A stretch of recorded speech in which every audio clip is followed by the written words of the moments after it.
बिस्मिल्लाहिर्रहमानिर्रहीम। अस्सलाम वालेकुम एवरीवन।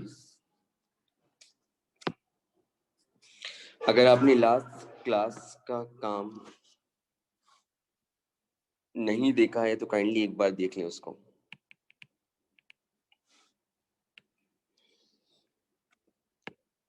लास्ट क्लास का काम अगर आपने नहीं देखा है तो उसको एक बार देख लें।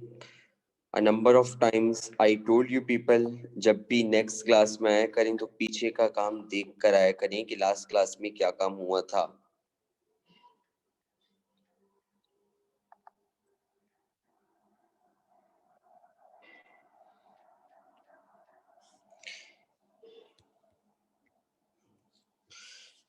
काफी बार ये बात बताई जा चुकी है कि जब भी नेक्स्ट क्लास में एंटर हुआ करें नेक्स्ट क्लास में तो पीछे का काम देख लिया करें कि लास्ट क्लास में क्या काम किया था।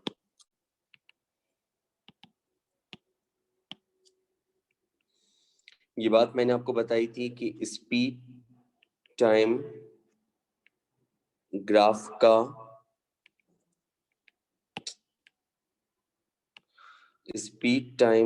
का जो एरिया होता है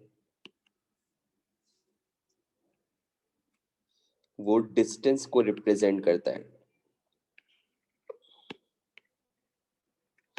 स्पीड टाइम ग्राफ का जो एरिया होता है वो डिस्टेंस को रिप्रेजेंट करता है। स्पीड टाइम ग्राफ का एरिया डिस्टेंस को रिप्रेजेंट करता है। अगर आपसे कोई बोलेगा भाई स्पीड टाइम ग्राफ का एरिया बता दे, वो क्या रिप्रेजेंट करता है, तो आपके पास वो डिस्टेंस को रिप्रेजेंट करता है। तो जब भी स्पीड टाइम ग्राफ आपको दिया हुआ हो और आप उसका एरिया निकाल रहे हैं तो इसका मतलब आप ये निकाल रहे हैं कि बॉडी ने कितना डिस्टेंस कवर किया। जब भी स्पीड टाइम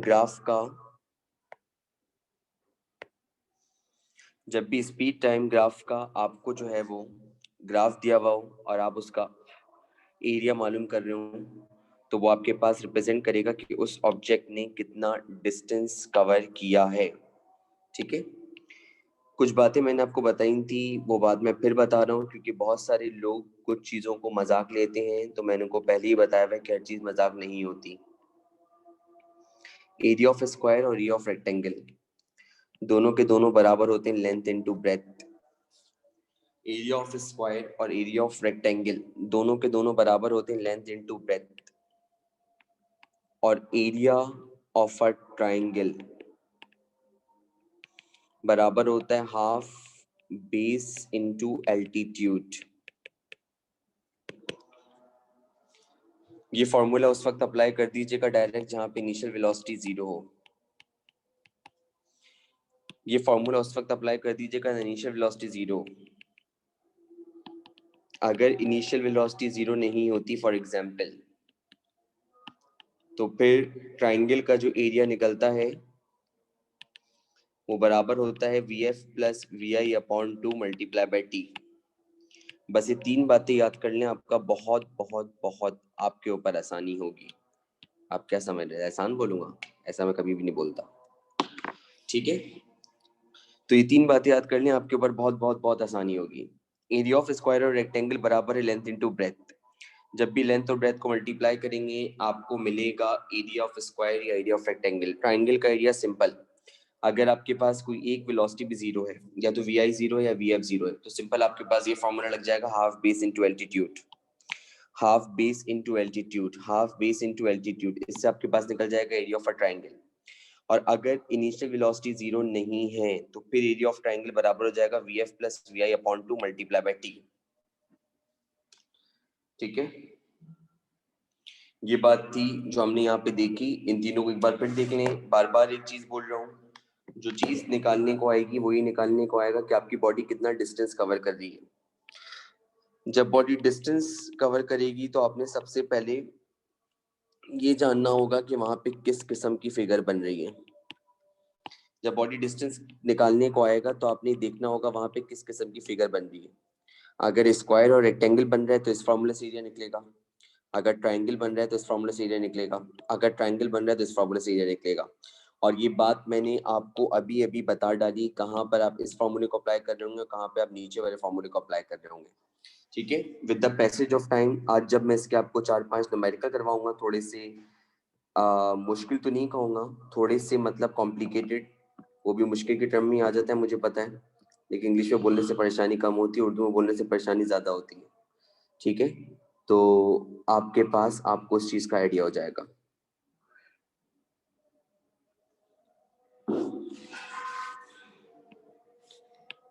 सबसे पहले तो हम यहाँ पे एक चीज़ लिखेंगे और वो चीज़ हमारे पास है in figure number 1। Figure number 1 मैं ड्रॉ करूंगा लास्ट में, पहले आप इसको लिख लीजिएगा पूरा। In figure number 1, velocity of a particle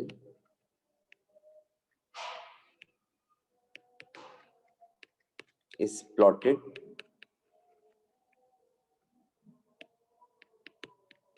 against time. Velocity of a particle is plotted against time. The particle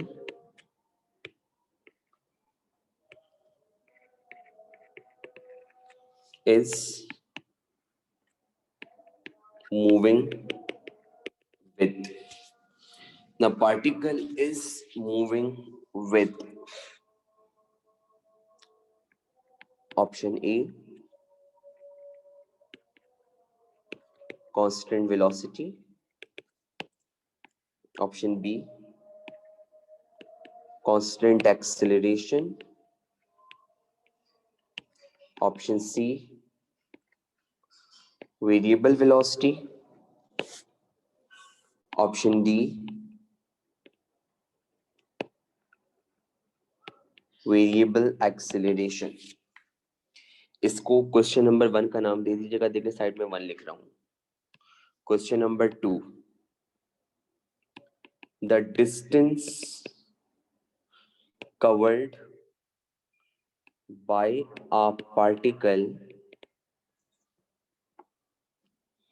in figure 1 will be. The distance covered by a particle in figure 1 will be. आपको बताना है कि figure 1 में particle ने कितना distance cover किया।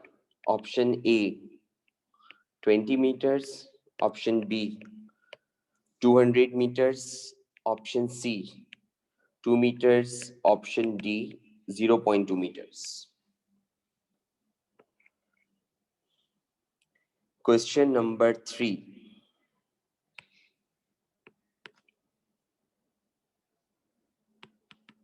the slope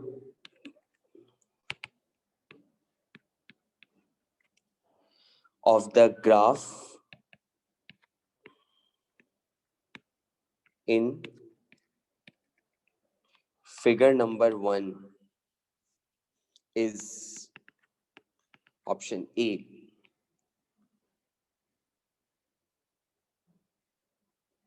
20 meter per second square, option B 200 meter per second square, option C 200 meters, option D 0।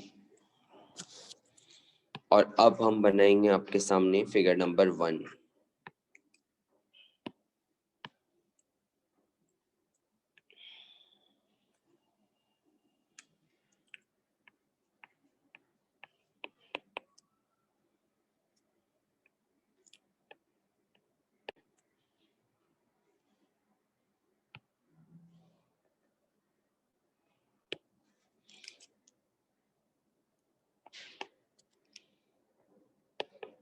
ठीक है, ये आपके पास आ गई है फिगर नंबर 1 जो आपको नजर आ रही है। अब आपने यहाँ पे जो है ये इस फिगर को रेफर करना है और इन तीनों क्वेश्चंस के आंसर करने हैं। अब आपने यहाँ पे इस फिगर को रेफर करना है और इन तीनों क्वेश्चंस के आंसर करने। आज हमें इसी तरह के क्वेश्चंस अटेम्प्ट करने हैं।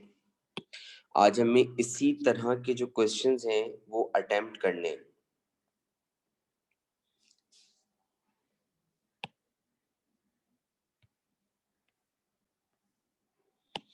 ठीक है भाई, सबसे पहले तो हमने एक चीज देखी और हमने एक चीज देखी यहाँ पे साफ साफ लिखा हुआ है in figure number 1, velocity of a particle is plotted against time, the particle is moving with.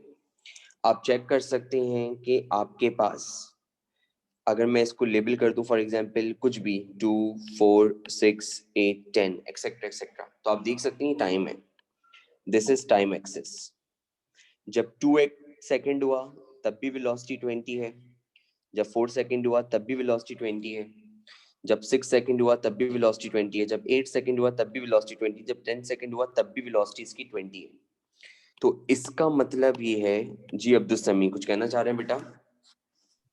Ji sir, answer बता सकते हैं? जी जी बोलें. पहले वाले का आंसर होगा कांस्टेंट वेलोसिटी, ठीक है. और वाले का होगा 200 मीटर, गुड. वाले होगा 20 मीटर पर सेकंड. ओके बेटा, थैंक यू. ठीक है, तो अब 2 आंसर तो इस बच्चे ने सही दिए हैं, लेकिन एक आंसर में गड़बड़ करी है. देखते हैं यहाँ पे क्या लिखा हुआ है. In figure 1 velocity of a particle is plotted against time. ठीक है, the particle is moving with. आपको नजर आ रहा है कि इस पार्टिकल के अंदर स्ट्रेट लाइन आ रही है, तो स्ट्रेट लाइन का मतलब इस पार्टिकल की वेलोसिटी में कोई चेंज नहीं आ रहा, तो इसका मतलब particle is moving with constant velocity. Particle आपका जो मूव कर रहा है वो कांस्टेंट वेलोसिटी से मूव कर रहा है, क्योंकि यहाँ पे वेलोसिटी में कोई चेंज ही नहीं आ रहा. जी Sir, I wanted to give the answer for question number 2 and 3. Yes. So for question number 2, the distance that is covered by the particle in figure 1 is 200 meter, which is B. And for question number 3, on slope of the graph, since there's constant velocity, so the acceleration would be 0, and the answer is D. Good, thank you. ठीक है भाई, तो आपने यहाँ पे देखा कि figure number 1 में जो पार्टिकल है उसकी वेलोसिटी में कोई फर्क नहीं पड़ रहा. पार्टिकल आपके पास जो कांस्टेंट वेलोसिटी से मूव कर रहा है, तो फर्स्ट आंसर आपके पास हो गया कांस्टेंट वेलोसिटी. और अगर आपको याद हो तो मैंने आपको जब पीछे ग्राफ बनवाए थे पिछले हफ्ते, तो मैंने उसमें आपको इस तरीके के ग्राफ बनवाए थे, याद होगा आपको. मैंने कहा था this is for constant velocity. ठीक है, ये बात हुई थी आपके पास. This is for uniform velocity, this is for increasing velocity, this is for decreasing. मतलब इन तरीके की मैंने आपको बात बताई थी कि इंक्रीज डिक्रीज के बारे में आपसे बात हुई थी. अब आपके पास अगर मैं बात करूं यहाँ पे सेकंड पार्ट की, तो लिखा हुआ है the distance covered by a particle in figure number 1 will be. अब आपको डिस्टेंस निकालना है. मैं कितनी बार ये जुमला आपसे बोल चुका हूँ कि वेलोसिटी और टाइम ग्राफ का जब भी हम एरिया कैलकुलेट करते हैं, एरिया, ठीक है, तो वो आपके पास डिस्टेंस को रिप्रेजेंट करता है. तो अब जितने हिस्से तक लाइन है ना, उतने हिस्से का एरिया कैलकुलेट करना होगा. तो ये लाइन है, तो इतने हिस्से का एरिया कैलकुलेट करने के लिए यहाँ से मैंने एक परपेंडिकुलर गिराया. तो जब यहाँ से परपेंडिकुलर गिराया तो ये इतना एरिया बन रहा है, ये वाला. अगर ये एरिया हम कैलकुलेट कर लेंगे तो हमें पता चल जाएगा कि इसने कितना डिस्टेंस कवर किया है. तो आपके पास यहाँ से यहाँ तक देख सकते हैं आप, वैल्यू कितनी आ रही है इसकी 10, और यहाँ से यहाँ तक कितनी वैल्यू आ रही है इसकी 20. ये जो मैंने येलो कलर से मार्क किया है. और ये आपके पास एक तरह का स्क्वायर या रेक्टेंगल बन रहा है. अब मुझे पता है कि स्क्वायर के अंदर चारों साइड्स की लेंथ सेम होती है, लेकिन फिर भी मैं इसको स्क्वायर बोल रहा हूँ, मतलब ऐसे ही बोल देता हूँ, क्योंकि दोनों का एरिया सेम होता है. तो मैं स्क्वायर बोलूँ रेक्टेंगल बोलूँ, तो आप इससे मतलब नफी मत कीजिएगा, ठीक है. तो ये मेरे पास एक स्क्वायर या रेक्टेंगल की तरह बन रहा है, और इनका जो एरिया होता है वो बराबर होता है लेंथ इनटू ब्रेथ. तो यहाँ से लेके यहाँ तक अगर लेंथ कितनी आ रही है 10 और इसकी ब्रेथ कितनी आ रही है 20, तो मेरे पास जब इसका एरिया निकलेगा तो 20 into 10 which is equal to 200, तो आपके पास ही 200 मीटर्स के बराबर होगा. इसका मतलब पार्टिकल ने जो डिस्टेंस कवर किया वो 200 मीटर के बराबर कवर किया. ठीक है, उसके बाद आपसे निकालना है फिगर नंबर 1 का स्लोप. मैंने 10 बार ये बात बताई हुई. एक जुमला मेरा फिर सुन लें. अगर कोई भी लाइन जो एक्स एक्सिस के पैरेलल होती है, अगर कोई भी लाइन जो एक्स एक्सिस के पैरेलल होगी, अगर कोई भी लाइन जो एक्स एक्सिस के पैरेलल होगी, उसका स्लोप हमेशा 0 होगा. और अगर कोई भी लाइन जो आपके पास वाई एक्सिस के पैरेलल होगी, नोट कर लें, तो उसका स्लोप होगा इन्फिनिटी. अभी कह रहा हूँ, फिर नोट कर लें. लास्ट भी बताया था, अभी बता रहा हूँ. स्लोप से मुराद होता है टेंजेंट थीटा. जब एक्स एक्सिस होता है तो थीटा की वैल्यू होती है 0. जब वाई एक्सिस होता है तो थीटा की वैल्यू होती है 90. तो स्लोप का मतलब होता है टेंजेंट थीटा. तो एक्स एक्सिस का मतलब आपके पास थीटा की वैल्यू 0, तो टेंजेंट 0 0 के बराबर होता है. और y एक्सिस पे एंगल बनता है 90 और टेंजेंट 90 इन्फिनिटी के बराबर होता है। ये बात मैंने आपको शुरू से लेके अब तक कितनी बार पढ़ा दी है कि आपके पास जो भी स्लोप होता है वो टेंजेंट थीटा के बराबर होता है। तो अगर x एक्सिस है तो स्लोप का मतलब आपके पास क्या हो जाएगा, 0। अगर y एक्सिस है तो स्लोप का मतलब इन्फिनिटी। किसी ने कहा आप इतने आराम से कैसे कह रहे हैं इस बात को? आपने बोला आपने जितने भी स्लोप निकाले, जब आपने डिस्टेंस टाइम ग्राफ का स्लोप निकाला तो वेलोसिटी को रिप्रेजेंट कर रहा था। इस तरह जब आपने वेलोसिटी टाइम ग्राफ का स्लोप निकाला तो वो एक्सीलरेशन को रिप्रेजेंट कर रहा था। और दोनों के दोनों का आंसर टेंजेंट थीटा के बराबर आ रहा था। तो जब एक लाइन ऐसी लिखेगा, जब एक लाइन एक्स एक्सिस के पैरेलल हो, ये एक्स एक्सिस है और ये लाइन है, तो लाइन एक्स एक्सिस के पैरेलल होगी तो हमेशा उसका स्लोप 0 होगा। और जब एक लाइन वाई के पैरेलल होगी, ऐसे वाई के पैरेलल होगी या वाई एक्सिस होगा, तो उसका स्लोप इन्फिनिटी होगा। तो हमारे पास y के पैरेलल जो स्लोप होता है वो इन्फिनिटी होता है, क्योंकि y पे एंगल बनता है आपके पास कितना, 90, और टेंजेंट 90 इन्फिनिटी के बराबर होता है। इसको सबसे सिंपल तरीका ये है जो मैंने आपको याद रखने का बताया यहाँ पे। तो मेरे पास यहाँ पर इस वक्त ये वाली जो लाइन है आपको यहाँ पे देखे नजर आ रहे हैं, हम इसकी बात कर रहे हैं। ये लाइन आपके पास बिल्कुल स्ट्रेट है, तो इसका मतलब यहाँ पे आपके पास एंगल बन रहा है कितना, 0, क्योंकि एक्स एक्सिस के पैरेलल है और एंगल 0 बन रहा है। तो इसका मतलब यहाँ टेंजेंट 0 जब लगेगा तो टेंजेंट 0 के बराबर होता है, तो आपके पास इसका स्लोप 0 के बराबर आ जाएगा। इसको भी छोड़ दें अगर नहीं समझ में आ रहा तो। जब यहाँ पे एक बच्ची ने आंसर दिया था कि आपके पास सर यहाँ वेलोसिटी में कोई चेंज नहीं आ रहा तो एक्सेलरेशन 0 का, बिल्कुल परफेक्ट आंसर था वो भी। इसको इन्होंने किस तरीके से एनालाइज किया, क्योंकि इन्होंने समझा था मेरी बात को। यहाँ पे साफ साफ लिखा हुआ है कि मीटर पर सेकंड है, ये वेलोसिटी है और ये टाइम है। वेलोसिटी और टाइम का जब भी आप स्लोप निकालते हैं तो आपको मिलता है एक्सेलरेशन। वेलोसिटी टाइम ग्राफ का जब भी स्लोप निकालते हैं तो आपको क्या मिलता है, एक्सेलरेशन। वो एक्सेलरेशन के बराबर होता है, और एक्सेलरेशन जो होता है उसके लिए वेलोसिटी में चेंज आना जरूरी है। और यहाँ देख सकते हैं आप वेलोसिटी में कोई चेंज नहीं आ रहा तो भी इसका स्लोप 0 के बराबर होगा।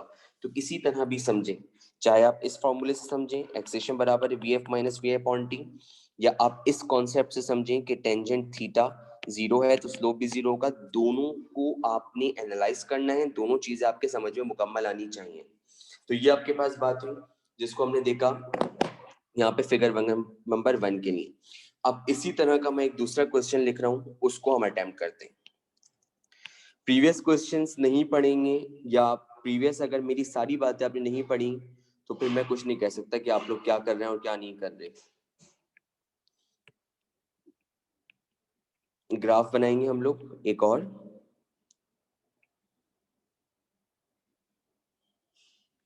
यहाँ पे हम लेंगे टाइम, यहाँ पे हमारे पास है वेलोसिटी, ठीक है।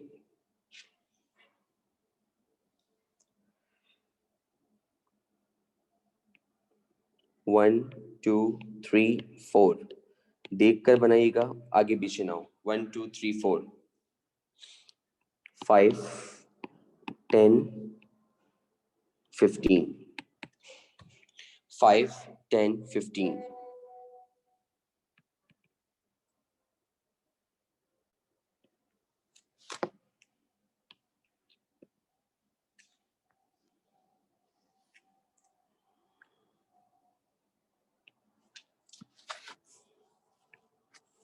पहले कर्व है फिर स्ट्रेट लाइन है।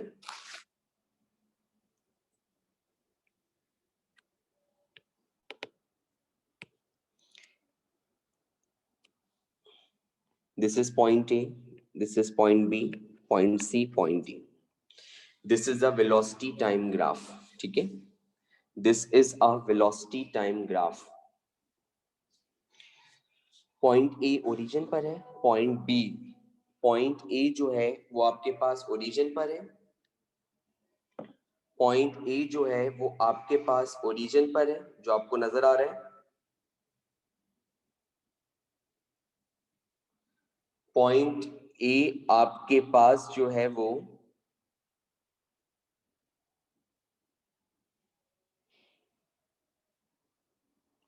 ओरिजिन पर है, जबकि पॉइंट B 5 के सामने और 1 के ऊपर है।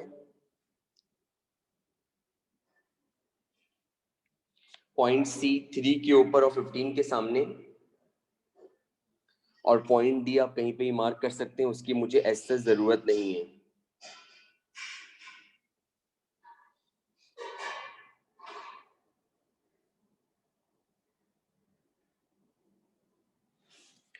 ठीक है, अब हम लिखेंगे सामने इसकी क्वेश्चन। अब जितने भी क्वेश्चन होंगे वो इससे रिलेटेड होंगे। Question number 1, the graph shows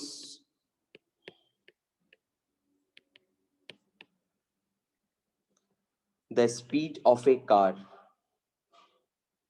as it is accelerated from rest. As it is accelerated from rest, which part of the graph shows uniform acceleration? Option A, option B, option C, option D.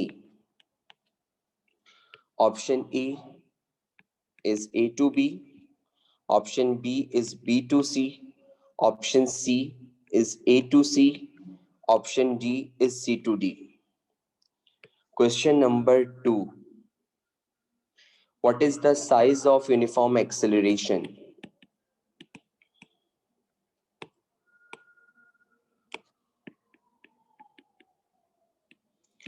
What is the size of uniform acceleration? Option A 5 meter per second square, option B 6 meter per second square, option C 10 meter per second square, option D 20 meter per second square. Question number 3, what is the distance covered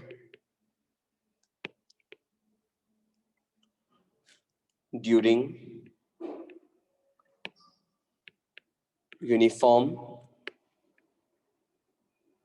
acceleration?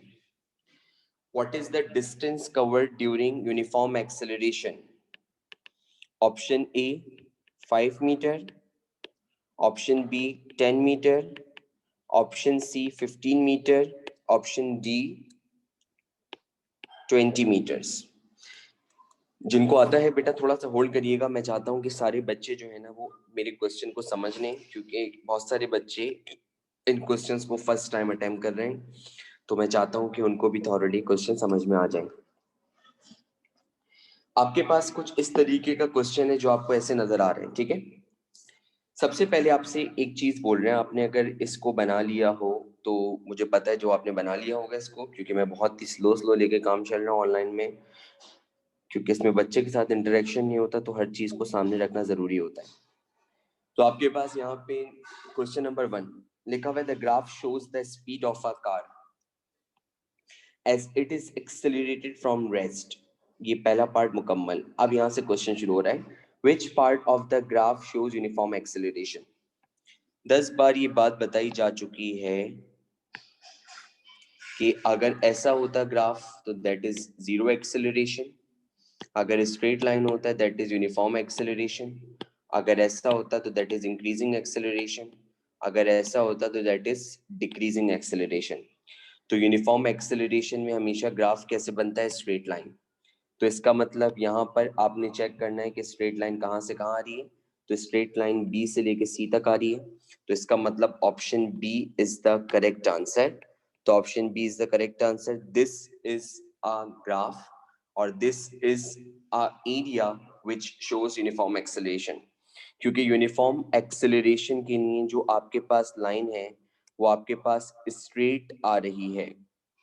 जी अब्दुल समी। जैसा answer है 1 का है B to सी। जैसे कि आपने बताया अभी कि बी से लेके सी तक स्ट्रेट लाइन है, तो इसकी वजह से B uniform acceleration. Question number 5 metre पर सेकंड, इसने 5 से लेके 15 यानी टोटल जो में चेंज आया था 10 मीटर पर सेकंड आया था, और इसने 2 सेकंड में चेंज किया था, 5 मीटर पर सेकंड आंसर आया। क्वेश्चन नंबर 3 का आंसर होगा 10 मीटर, यानी जो डिस्टेंस इसने कवर किया वो होगा 10 metre uniform acceleration. Okay, I got it, thank you. ठीक है, अब ये आपको क्लियर हो गया। उसके बाद लिखा है what is the size of uniform acceleration, यानी कि आपको यूनिफॉर्म एक्सेलरेशन का साइज बी से लेकर सी तक निकालना है। अब एक्सेलरेशन निकालने का फॉर्मूला आपके जहन में होना चाहिए। यहाँ पे काम कर रहा हूँ एक्सेलरेशन के लिए।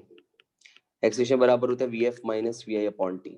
ठीक है, अब ये चेक करें, दिस इज पॉइंट बी, ये पॉइंट बी के लिए इनिशियल वेलोसिटी बनेगी और ये पॉइंट सी के लिए फाइनल। चेक कर लें, पॉइंट बी के साथ वाली वेलोसिटी इनिशियल, पॉइंट सी के साथ वाली वेलोसिटी फाइनल। तो फाइनल वेलोसिटी कितनी है 15, इनिशियल वेलोसिटी कितनी है 5, तो ये बन गया 15 माइनस 5। और टाइम चेक कर लें, टाइम भी बी से लेके सी तक। अब देखें बी के नीचे मैंने यहाँ पे देखा कितना आ रहा है 1 और सी के नीचे कितना आ रहा है बेटा 3, तो मुझे टाइम चाहिए 1 से लेकर 3 तक। तो 3 में से 1 को माइनस कर देंगे तो टाइम कितना आ गया 2 सेकेंड। तो यहाँ पे आपके पास टाइम आ गया 2। समझ में आ रही है बात? एक्सेलरेशन बराबर होता है, आप सिर्फ यूनिफॉर्म एक्सेलरेशन की बात कर रहे हैं, that means you are only going to concern from B to C, you are not allowed to see from A to B or C to D. You have just your concern from point B to point C. For point B we have initial velocity 5, उसके बिल्कुल सामने देखें, C के सामने final velocity आपको मिलेगी कितनी 15। Acceleration होता है VF minus VI, तो 15 minus 5। और इसके अलावा you want to know the time from B to C, तो पॉइंट बी के पैरेलल जो टाइम आ रहा है दैट इज 1 सेकंड, जिसके ऊपर देखिए मैंने इस वक्त गंदगी मचाई हुई है, और पॉइंट सी के साथ जो टाइम आ रहा है वो 3 है। तो ये जो टाइम है ना, मुझे सिर्फ बी से लेके सी तक चाहिए, तो 3 में से 1 को माइनस करा तो कितना बना 2। तो एक्सेलरेशन आपके पास हो गई 15 माइनस 5 विच इज 10, और 10 अपॉन 2 का आंसर मुझे एक्सेलरेशन का कितना मिला 5 मीटर पर सेकंड स्क्वायर। तो एक्सेलरेशन मुझे मिली 5 मीटर पर second square. This is acceleration, जो मुझे एक्सेलरेशन मिली। ठीक है, अब मुझे निकालना है डिस्टेंस। अगली चीज जो आ रही है वो डिस्टेंस आ रही है। डिस्टेंस के लिए डायग्राम कंप्लीट करना बहुत जरूरी होता है, ये मेरा मुंह दुख चुका है बोल बोल के। डिस्टेंस के लिए डायग्राम कंप्लीट करा करें। तो बी से लेके सी तक आई ना, तो यहाँ से एक परपेंडिकुलर गिरा दें बी तक, और यहाँ से किसको गिरा दें ऐसे ही, तो ये ट्राइंगल बन रहा है। डिस्टेंस निकालना है तो आपने डायग्राम कंप्लीट करनी है, कुछ भी करें परपेंडिकुलर्स ड्रॉप करें, डायग्राम लाजमी कंप्लीट करें। तो मैंने एक सी से परपेंडिकुलर गिराया और एक बी से, और ये बन गया एक ट्राइंगल। अब मैंने आपको कितनी बार ये जुमला बोला है, ट्राइंगल के जब डिस्टेंस निकलता है उसके दो फॉर्मूले हैं। एक फॉर्मूला है उसका simple, half base into altitude. ये वाला डिस्टेंस हो जाता है बेस और ये हो जाता है एल्टीट्यूड। बेस का मतलब हमेशा है नीचे वाला, दिस इज बेस, और दिस इज एल्टीट्यूड। ये कब लगता है जब वी आई जीरो हो, और जब वी आई जीरो नहीं होता तो सिंपल हम वी एफ और वी आई को ऐड करके 2 से डिवाइड करते हैं और टाइम से कर देते हैं मल्टीप्लाई। यहाँ पे मैंने देखा कि वी आई जीरो नहीं है, वी आई 5 है। यहाँ पे आप चेक करें, यहाँ पे वी आई जीरो नहीं है, वी आई 5 है। यहाँ पे वी आई 5 है, बार बार बोल रहा हूँ वी आई 5 है, और वी एफ कितनी 15।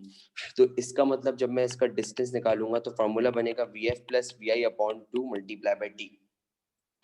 तो आपके पास वी एफ कितना मिला, वी एफ जो मुझे इसका मिला वो मेरे पास आया 15, तो मैंने लिखा 15। वी आई कितना आया 5, तो मैंने लिखा 5, नीचे मैंने लिखा हुआ है 2 जो है, और टाइम जो है ए से लेके बी तक का भी आपने निकाला था और वो कितना था 2 सेकंड। ए से लेके बी तक का टाइम आपने, सॉरी बी से लेके सी तक का टाइम आपने अभी निकाला था, वो कितना था 2 सेकंड। तो बी से लेके सी तक का टाइम आपके पास कितना है 2 सेकंड। देख लें भाई, ये है बी और ये है सी और ये टाइम है। तो यहाँ पर लिखा हुआ है 3, यहाँ लिखा हुआ है 1, तो 1 से 3 तक बनने के लिए 2 सेकंड लगता है। तो 3 में से हमने 1 को माइनस किया 2, 2 से 2 कैंसिल हो गया, तो हमारे पास डिस्टेंस की वैल्यू आ गई 20 मीटर्स। तो 20 मीटर्स आपके पास आंसर के तौर पे एक्सेप्ट किया जाएगा, ये 20 मीटर्स। अगर आप यहाँ पे डायरेक्ट फॉर्मूला लगा देते हाफ बेस इनटू एल्टीट्यूड, तो उससे आपका आंसर सही नहीं आता। हाफ बेस इनटू एल्टीट्यूड के बारे में मैंने आपसे बोला, वो उस वक्त अप्लाई करते हैं जब आपका ग्राफ या तो बिल्कुल शुरू हो रहा हो यानी कि जीरो से, या आपका ग्राफ खत्म हो रहा हो जिसमें इनिशियल या फाइनल वेलोसिटी में से कोई एक वेलोसिटी जीरो हो। जब इनिशियल फाइनल वेलोसिटी में से कोई वेलोसिटी जीरो ना हो तो आपके पास डिस्टेंस निकालने का फॉर्मूला होगा V F plus V I upon 2 multiply by T. किसका? ट्राइंगल का। जी कायमा।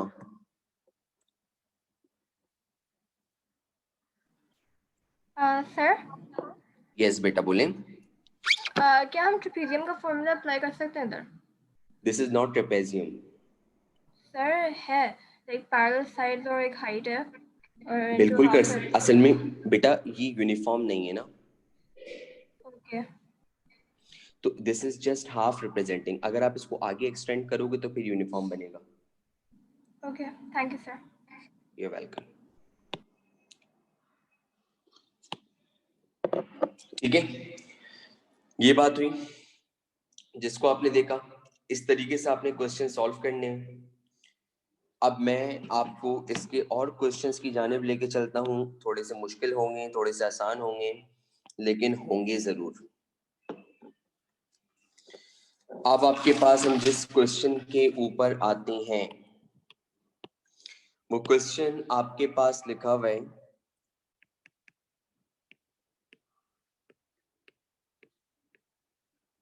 The graph shows the movement of a car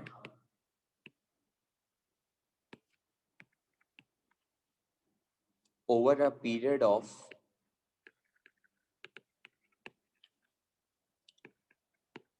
50 seconds.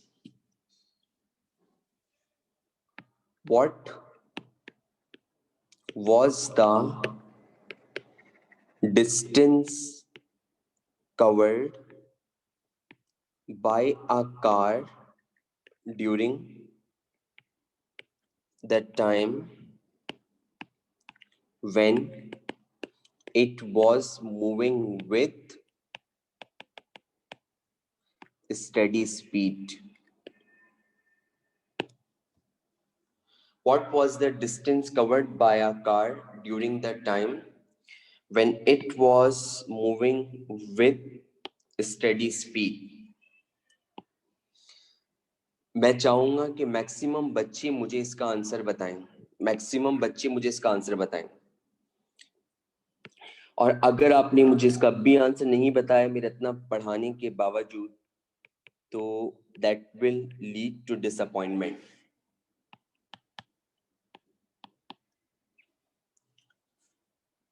एक पॉइंट है 20 के ऊपर और 10 के सामने, इसलिए बता रहा हूं ताकि आप आराम से मार्क कर लें। 20 के ऊपर 10 के सामने, और दूसरा पॉइंट है 40 के ऊपर और 10 के सामने। ठीक है,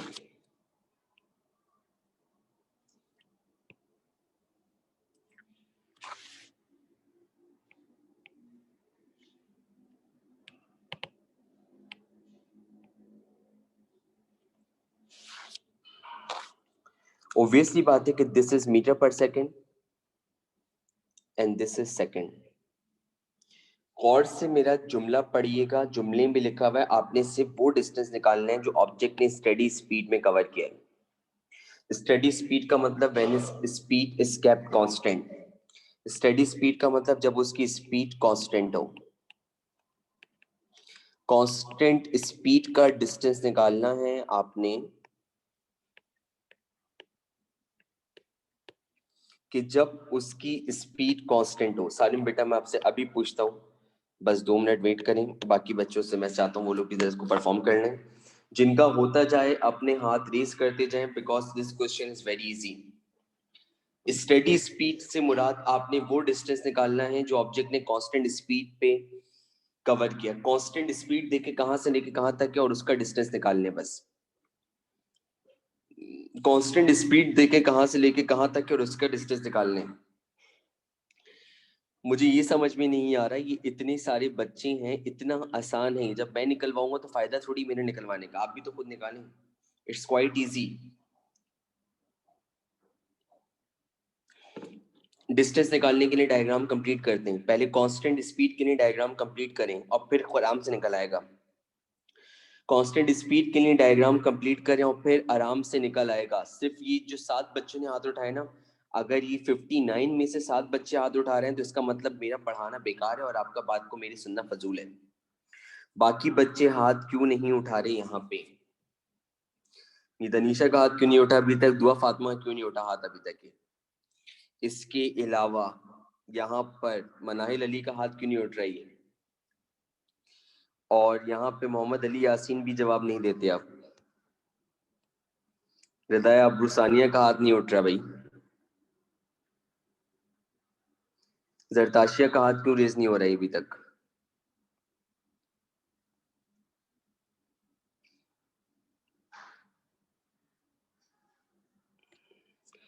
चले भाई, मैं 2 बच्चों से पूछूंगा। सोफिया बताइए क्या आंसर आया बेटा आपका? सर 200। 200 आया। ओके, सारे माप बताइए। सर 200 आया। 200 meters. 200 आया. ओके, कायमा आप बताइए. Sir, same 200. 200. अब मैं इसकी एक्सप्लेनेशन लूंगा नाइला से. नाइला बताइए 200 कैसे आ रहा है बेटा. अस्सलाम वालेकुम सर. वालेकुम अस्सलाम बेटा. सर सबसे पहले हमने ना जो पॉइंट 20 के ऊपर जो पॉइंट है हमने वहां से परपेंडिकुलर ड्रॉप करा. एक्सीलेंट, फिर गुड. जो 40 के ऊपर पॉइंट है वहां से परपेंडिकुलर ड्रॉप करा तो ये गुड. एक मिनट रुके, एक मिनट रुक जाए, एक मिनट रुके. ये वाला जो एरिया है, दिस रिप्रेजेंट स्टेडी स्पीड वाला एरिया. और जब आप इसका डिस्टेंस निकालेंगे तो आपको वो डिस्टेंस पता चलेगा जो उसने स्टेडी स्पीड के दौरान कवर किया. अब बोले बेटा नाइला. सर फिर इसके अंदर जो वेलोसिटी है यानी कि डिस्टेंस निकालने के लिए हमें लेंथ मल्टीप्लाई बाय ब्रेथ करना पड़ेगा तो उसके लिए 10 मीटर पर सेकंड वेलोसिटी है और 20 Good. सेकंड जो है वो बन रहा है टाइम क्योंकि 40 में से 20 माइनस करेंगे तो 20 बच रहा है तो इसलिए जब Good. 10 को 20 से मल्टीप्लाई करेंगे तो 200 मीटर आ रहा है. जज़ाकल्लाह. बिल्कुल सही आंसर दिया. बाकी बच्चों का भी बहुत शुक्रिया जिन्होंने हाथ उठाया था और जिन्होंने बात को समझा. यहाँ पे आपके पास देख सकते हैं कि मैंने साफ साफ लिखा था वो डिस्टेंस बताएं जो बॉडी ने स्टेडी स्पीड के दौरान कवर किया. तो स्टेडी स्पीड के अंदर आपके पास ये वाला पोर्शन आ रहा है, ठीक है. और इसके अंदर हमें जब डिस्टेंस यहाँ पे निकालना होगा तो मैंने देखा एक रेक्टेंगल बन रहा है, उसका फॉर्मूला होता है लेंथ इनटू ब्रेथ. तो अब देखिए येलो कलर यूज कर रहा हूँ. यहाँ से लेके यहाँ तक अगर लेंथ होगी तो यहाँ से लेके यहाँ तक ब्रेथ होगी. तो ये लेंथ है 40 माइनस 20 तो आंसर आ जाएगा 20. और ये आपके पास पूरा यहाँ से लेके यहाँ तक 10 के बराबर है. तो जब हम 20 को 10 से मल्टीप्लाई करेंगे तो आंसर आएगा 200 क्योंकि फॉर्मूला बनता है लेंथ इनटू ब्रेथ. तो इट्स आंसर इज 200 मीटर्स. इसका आंसर आपके पास 200 मीटर्स आ जाएगा, ठीक है. Moving towards the next question. एक नेक्स्ट क्वेश्चन की तरफ चलते हैं. आइए. नेक्स्ट क्वेश्चन आपके पास थोड़ा सा मुश्किल तो नहीं कहूंगा, लेंदी जरूर कहूंगा. The graph shows the speed of a runner during a race. The graph shows the speed of a runner during a race.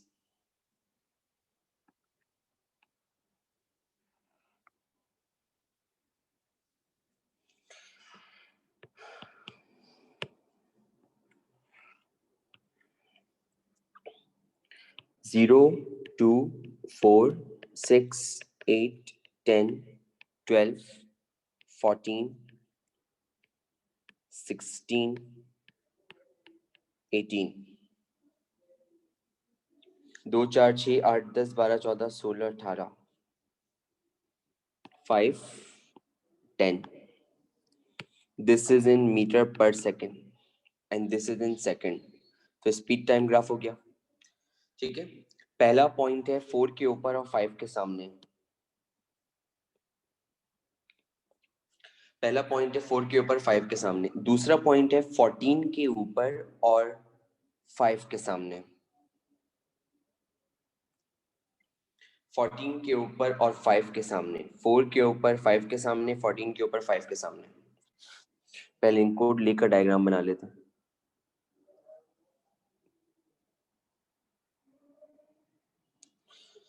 फिर अगला पॉइंट जो है वो आपके पास है 16 के ऊपर और 10 के सामने. 16 के ऊपर और 10 के सामने. ये ग्राफ है और आपसे पूछा जा रहा है, ये रेड कलर से जो लिख रहा हूं ये आपने डायग्राम के नीचे लिखना होगा. What is the distance traveled by a runner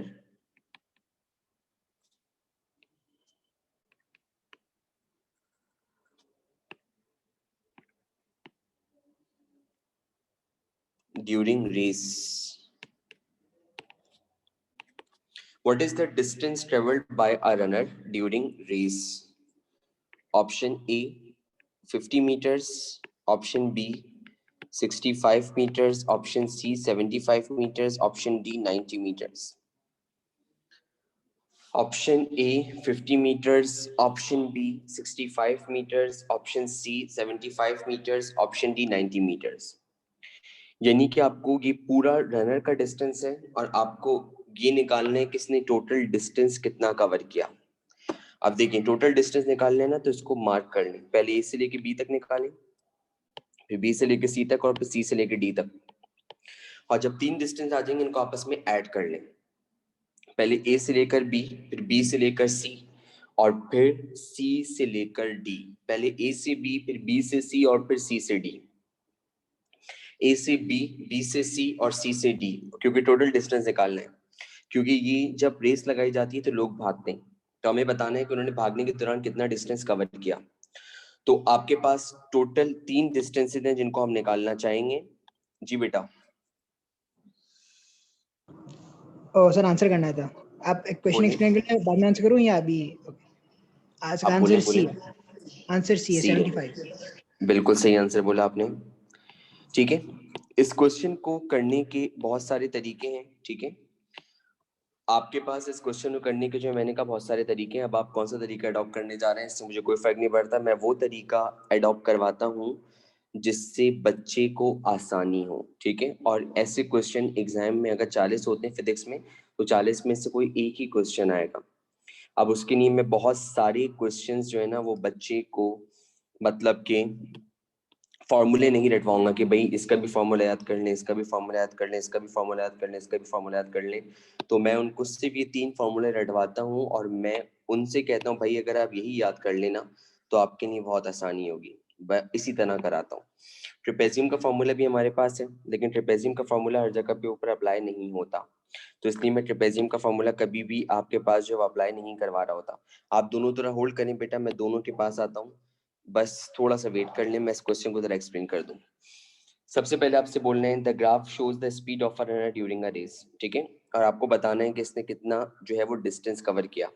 पहले ए से लेके बी तक करते हैं, तो मैंने ए से लेके बी तक का डिस्टेंस निकाला। अब ए से लेके बी तक डिस्टेंस निकालने के लिए पहले हमारे पास जो है वो ट्राइंगल का कंप्लीट होना जरूरी है। तो मैंने आपके पास यहाँ पे ये एक ट्राइंगल बना लिया। ठीक है, या फिर डायग्राम कंप्लीट कर ली। अब आपको पता है कि यहाँ पे एक डायग्राम बन रही है और आप चेक कर सकते हैं इसकी इनिशियल वेलोसिटी 0 है, तो सिंपल डिस्टेंस का फॉर्मूला बन जाएगा हाफ बेस इनटू एल्टीट्यूड। अब आप देख सकते हैं कि आपकी बेस यहाँ पे हो जाएगी कितनी 4। ये बेस हमारे पास यहाँ से लेके यहाँ तक देखें जिसको मैं हाईलाइट कर रहा हूँ ब्लैक कलर से बोल्ड 4, और एल्टीट्यूड चेक कर लें जिसको मैं और ब्लैक कर रहा हूँ कितना है 5। एल्टीट्यूड का मतलब होता है हाइट, तो ये बन गया 4 × 5। ठीक है, तो ये मेरे पास बन गया 2 × 1 = 2, 2 × 2 = 4, और आपके पास यहाँ पे आ गया कितना 5 × 2 = 10। तो पहले पार्ट का जो आंसर आ गया वो मुझे मिल गया कितना 10 मीटर्स। तो हाफ बेस इनटू एल्टीट्यूड। अब मैंने यहाँ पे हाफ बेस इनटू एल्टीट्यूड का लगाया क्योंकि यहाँ पे इनिशियल वेलोसिटी 0 है, तो इसलिए लगा दिया। अब दूसरा जो मेरे पास डिस्टेंस बन रहा है, दूसरा डिस्टेंस बन रहा है बी से लेके सी तक। अब आप चेक करें, बी से लेके सी डायग्राम कंप्लीट करें, तो बी से लेके सी तक डायग्राम कंप्लीट कर ली। अब दूसरा डिस्टेंस मेरे पास इतना बन रहा है, एक रेक्टेंगल बन रहा है। तो बी से लेके सी तक जो बनेगा वो बनेगा आपके पास लेंथ इनटू ब्रेथ। अब यहाँ से लेके यहाँ तक की लेंथ देखें, इनिशियल पॉइंट है 4, फाइनल पॉइंट है 14, 14 में से 4 को माइनस कर दे कितना आ गया 10। और फिर यहाँ से लेके यहाँ तक की जो हाइट है अगेन वो आपके पास कितनी है 5, तो यहाँ पे 10 × 5, तो आंसर आ गया कितना 50 मीटर्स। ये आपके पास s की वैल्यू आ गई 50 मीटर्स, क्योंकि यहाँ से लेके यहाँ तक की जो हाइट है वो 5 के बराबर है, तो वो आपके पास आ गई 50 मीटर्स। ठीक है, उसके बाद आपके पास आ रहा है सी से लेके डी तक, और अब जब सी से लेके डी तक आएगा तो मैंने एक चीज देखी कि सी से लेके डी तक initial velocity is not 0। Diagram complete कर लें, ये डायग्राम बनेगी। अगेन ट्राइंगल बन रहा है, अगेन ट्राइंगल बन रहा है, लेकिन इनिशियल वेलोसिटी 0 नहीं है। मुंह दुख चुका है मेरा बोल बोल के कि इनिशियल वेलोसिटी 0 नहीं है। मैं इसी तरह पढ़ाता हूँ, ये मेरा स्टाइल है पढ़ाने का। ये बनता है VF + VI/2 × T, तो इसकी VF कितनी है 10, VI कितनी है 5, तो ये बन जाएगा 10 + 5/2। और टाइम आप चेक कर सकते हैं, देखें यहाँ पे लिखा हुआ है 16 और यहाँ लिखा हुआ है 14, 16 में से 14 को माइनस करेंगे तो टाइम आ जाएगा 2, तो यहाँ पे आ गया 2। 16 minus 14 you will be having time 2, क्योंकि आपको टाइम जो चाहिए वो C से लेके D तक चाहिए, तो यहाँ से लेके यहाँ तक का टाइम सिर्फ 2 है। 2 से 2 कैंसिल हुआ, 10 + 5 15 बना। अब इन सबको ऐड कर दें, 50 + 10 60, 60 और 15 75, तो ऐड करने पे आपको आंसर मिला 75, और ये मेरे पास आया इसका आंसर। अब वन बाय वन आप पूछूंगा। जी सोफिया बेटा आप कुछ कहना चाह रहे थे, बोलें। नहीं सर, बस आंसर देने के लिए हैंड रेज किया था। आंसर आपने निकाल लिया था पहले? जी सर, मैं बात बोल सकती हूँ? Yes yes sure. Sir, is it possible कि आप क्वेश्चन कंप्लीट करने के बाद बोल दें कि सब आंसर्स देना स्टार्ट कर दें? बीच में करते करते कोई ना कोई आंसर करता है ना, फिर वो मतलब आंसर पहले ही पता लग जाता है। मतलब यू वांट टू नो कि आपको पहले टाइम दिया जाए और उसके बाद फिर आंसर शेयर किए जाए, राइट? जी सर, अगर ऐसा पॉसिबल हो तो। ओके बेटा, I will take care of it next time. Thank you sir. You welcome. जी दनीशा बोलिए। Sir, I was also hoping to give the answer. Did you get the same answer? Yeah, I got the same answer. Okay. Abdul समी आप बोलें। Sir answer देने के लिए होंगे। Answer आपने बेटा यही निकाला था अब्दुल समी?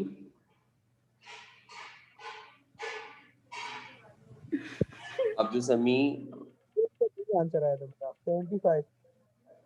Okay okay. जी सारिम का है, सारिम से पूछना चाहूंगा। सारिम अनम्यूट कीजिए बेटा। जी सर। सारिम आंसर ये आया था बेटा? जी मेरा आंसर सी आया था 75। ओके जी। सर आप बी से सी तक का डिस्टेंस फिर से समझा दें। बी से लेके सी तक का डिस्टेंस, पहले मुझे एक बात बताइए, बी से लेके सी तक फिगर कौन सी बन रही है? रेक्टेंगल बन रही है, ट्रायंगल बन रही है? बच्चों का शोर इतना आ रहा है पीछे, कैसे समझाऊं? चैचे पैपे हो रही है, पहले चैचे पैपे बंद करें। ठीक है भाई, अगर आज के लेक्चर से कोई सवाल है तो पूछें, वरना फिर हम साइन आउट कर रहे हैं, आपको नमाज ब्रेक भी देना है।